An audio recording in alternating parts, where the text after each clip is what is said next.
اعوذ باللہ من الشیطان الرجیم بسم اللہ الرحمن الرحیم السلام علیکم ورحمۃ اللہ وبرکاتہ۔ Lesson number 25 ادغام۔ ہم جانتے ہیں کہ تنوین اور نون ساکنہ کے 4 قواعد ہیں: اظہار حلقی، ادغام، اخفاء اور اقلاب۔ اظہار حلقی کے بارے میں ہم پچھلے سبق میں پڑھ چکے ہیں کہ اظہار حلقی سے مراد یہ ہے کہ اگر نون ساکنہ یا تنوین کے بعد حروف حلقی میں سے کوئی حرف آئے تو ہم نون ساکنہ یا تنوین کے نون کو مکمل ظاہر کرتے ہوئے پڑھیں گے۔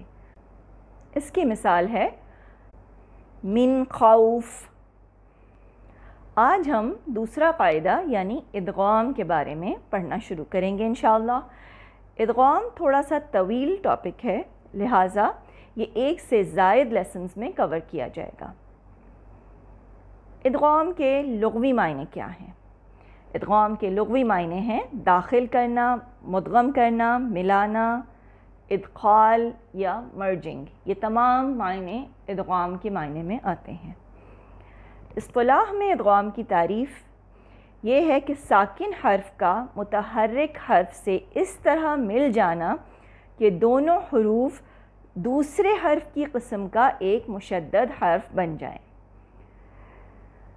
ساکن حرف کا متحرک حرف سے اس طرح مل جانا کہ دونوں حروف دوسرے حرف کی قسم کا ایک مشدد حرف بن جائیں۔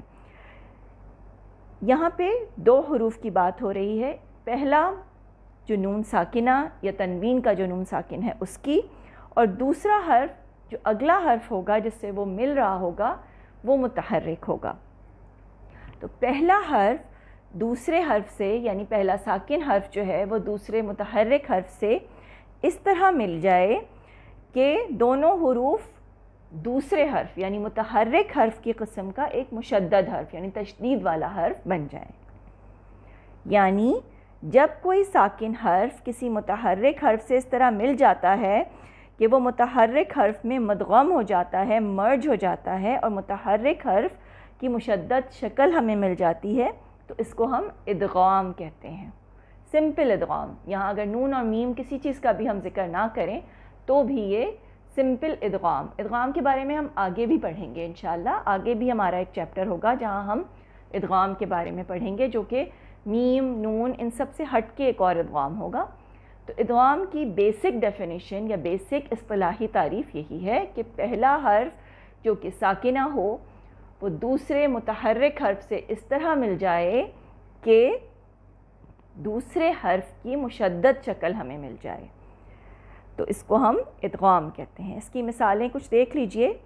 من ربہم، پہلا حرف ہے نون ساکنہ، دوسرا حرف ہے را جو کہ متحرک ہے۔ من ربہم، پہلا حرف دوسرے حرف میں اس طرح مرج ہو گیا کہ ہمیں دوسرے حرف کی مشدد شکل مل گئی، را ہمیں مشددہ مل گیا۔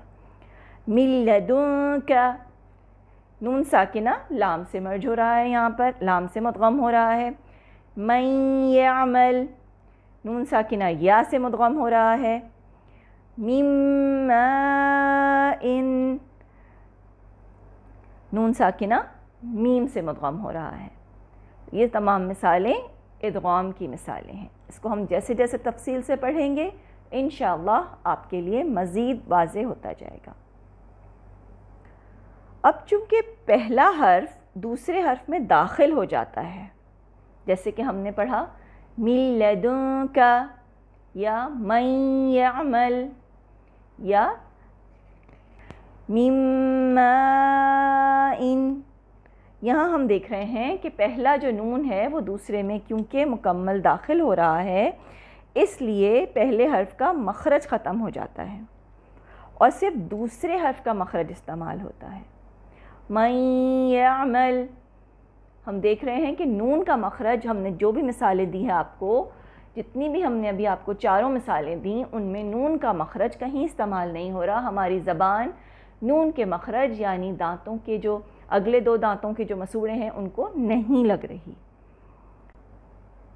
یعنی ادغام کی صورت میں پہلے حرف کا مخرج استعمال نہیں ہوتا، بلکہ وہ مخرج ختم ہو جاتا ہے، صرف دوسرے حرف کا مخرج استعمال ہوگا۔ من ربہم، یہاں دیکھیں آپ نون کا مخرج استعمال نہیں ہو رہا، بلکہ را کا مخرج ہی ڈائریکٹلی استعمال ہو رہا ہے۔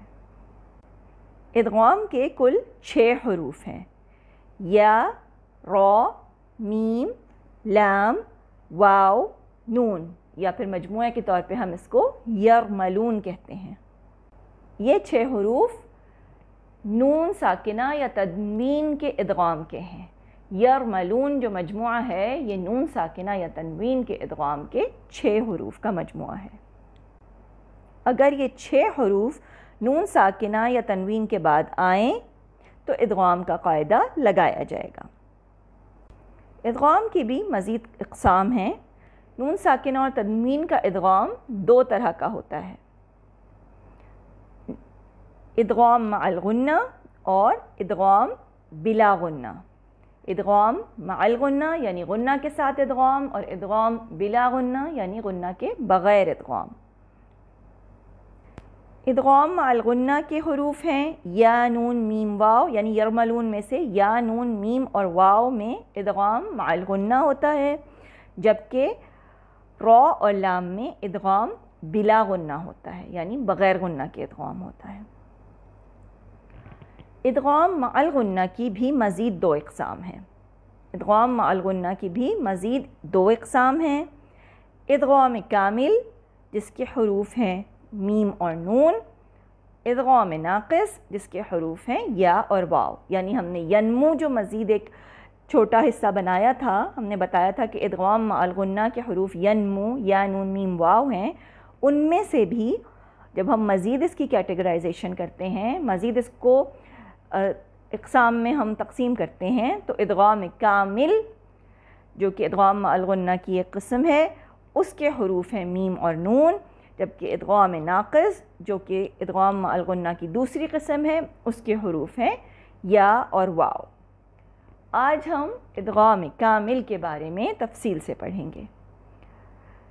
ہم ایک ایک کر کے ان تمام اقسام کو پڑھیں گے ان کی مثالوں کے ساتھ، تاکہ انشاءاللہ آپ کو یہ سب چیزیں کلیئر بھی ہوتی جائیں اور آپ کو یاد رکھنے میں دقت نہ ہو۔ اگر آپ یہ لیسنز کو بار بار سنیں گی، نوٹس کو دیکھیں گی، تو انشاءاللہ آپ کے لیے یہ سمجھنا اور ان کو آگے ڈسٹنگوش کرنا یعنی ان کو پہچاننا مشکل نہیں ہوگا۔ لیکن اس کے لیے بہت ضروری ہے کہ آپ آڈیو کو بھی بغور سنیں، کیونکہ بہت سے پوائنٹس ایسے ہوتے ہیں جو ہمارے پاس نوٹس میں نہیں ہوتے۔ ان پوائنٹس کو اگر آپ نہیں بغور سنیں گی تو آپ کے لیے مشکل ہو جائے گا بات کو سمجھنا۔ تو آج ہم ادغام کامل مع الغنہ کے بارے میں پڑھیں گے۔ ادغام مع الغنہ کی پہلی قسم ادغام کامل ہے، اس کا مکمل نام ہے ادغام کامل مع الغنہ، یعنی مکمل ادغام جو کہ غنہ کے ساتھ ہو۔ اس کے حروف جیسا کہ ہم نے بتایا تھا نون اور میم ہیں، یعنی جب نون ساکنہ یا تنوین کے بعد میم یا نون متحرک آ جائیں تو نون ساکنہ یا تنوین کے نون کا مکمل طور پر اگلے متحرک میم یا نون کے ساتھ ادغام ہو جاتا ہے۔ یعنی جب نون ساکنہ یا تنوین کے نون کے بعد میم یا نون متحرک آ جائیں تو نون ساکنہ اور تنوین کے نون کا مکمل طور پر اگلے متحرک جو میم یا نون آئے ہوتے ہیں ان میں ادغام ہو جاتا ہے، اور یہ ادغام اس طرح ہوتا ہے کہ نون کا مخرج نہ تو باقی رہتا ہے اور نہ ہی اس کی صفات، اور اگلا نون یا میم جو متحرکہ ہوتا ہے وہ مشدد بن جاتے ہیں۔ یعنی پہلا نون ساکنہ یا تنوین کا نون نہ تو اس کا مخرج باقی رہے گا، یعنی نہ تو ہم اس کے مخرج کو چھوئیں گے اور نہ اس کی کوئی صفت باقی رہے گی، وہ مکمل طور پہ اگلے آنے والے میم یا نون میں مرج ہو جائے گا، مدغم ہو جائے گا۔ اس کی مثال دیکھتے ہیں، مثال سے انشاءاللہ آپ کو زیادہ بہتر طور پہ سمجھ آئے گا۔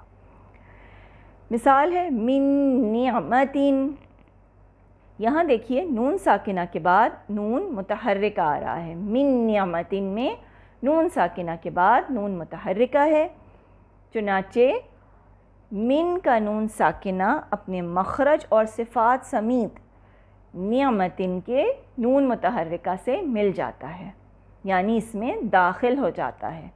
اس ادخال کی وجہ سے نون ساکنہ کا مخرج اور صفات دونوں ختم ہو جاتے ہیں۔ من کے نون ساکنہ کا مخرج اور صفات دونوں ختم ہو گئے۔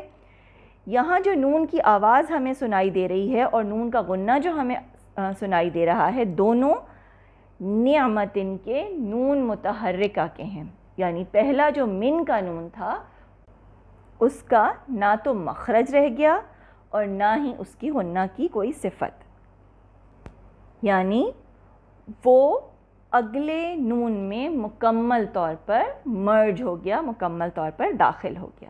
تو یہ کیا بن گیا؟ ادغام کامل مع الغنہ، مکمل ادغام غنہ کے ساتھ۔ ایک اور مثال دیکھیے، میم مسد، یہاں دیکھیے نون ساکنہ کے بعد میم متحرکہ ہے۔